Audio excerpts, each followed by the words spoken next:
This month is all about the rib cage.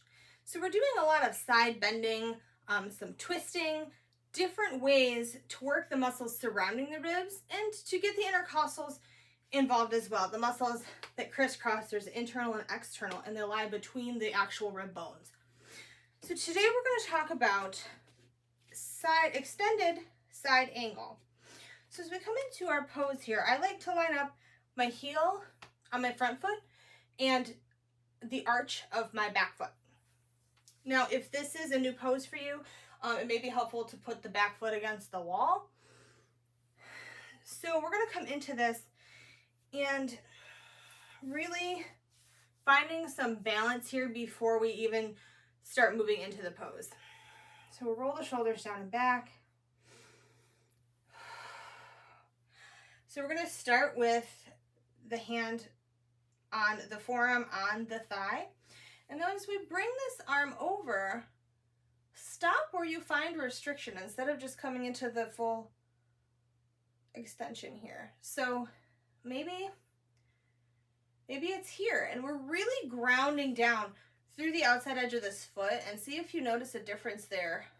Now, when you feel the chest roll in slightly, stop and go back just a little bit. So for me, like, I can feel it start to roll right here.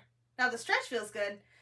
And with the scapula, so upward rotation of the scapula has to happen for the arm to abduct, okay, for the arm to come away from the body. But what I don't want to happen is simultaneously as that scapula is rotating, I don't want the shoulder to elevate.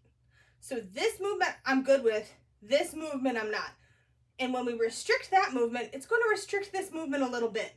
So we just want to balance those two for what is comfortable in your body at that time. So I'm going to come to right here. And then really bring the focus to the breath.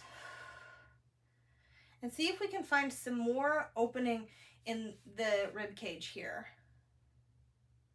Now we can bring this arm down to a block if we wanted to make it a little more intense. We can bring both arms this way. I don't love that one, but you could. You can bring the block in front if that feels better. You know, you can bring the hand all the way down, but if that is a little bit too much, you can either use the block or you can do this version where you're here, and then you can play with that. You know, what feels better? So we have palms facing each other in this pose.